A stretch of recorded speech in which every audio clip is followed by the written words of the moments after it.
Did your mum or your dad come out in any writing? Yeah, I wrote a play called Bedbound. Oh, yeah. About me and my dad, and it was sort of like, so my dad had a furniture shop and a number of furniture shops, and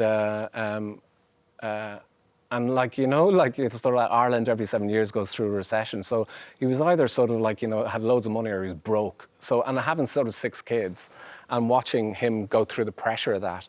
And I think my dad was my introduction to the theatre, because he had a shop in Donamead design store, and it was an amazing shop. It was huge, right? It was sort of like, it was like fucking Eason's. It was just fucking huge store. I used to go there occasionally. The Cole Parker furniture. Exactly, it was massive. And that was indoors now, Tommy, it wasn't outdoors. And so I used to sort of rock up with my sandwiches from sort of school, right, that I didn't eat at lunch.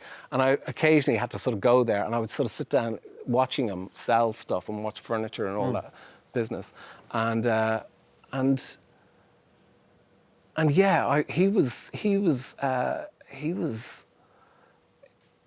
just like the comedy and the tragedy of the man, sort of like, was just like, he was a shapeshifter and like a schmoozer and a charmer and all that type of thing. The shop floor was the stage. Completely. Like, so he was like, just like, he was like, you know, he was different, like, you know, to the women around Donamead. He was more working class, and then he was like posh to the sort of like the women from Howth. He was all that sort of like business. He was get up on glass tables and dance, and like tap dance and stuff like that. He was like a real sort of like Del Boy type of sort of vibe, right?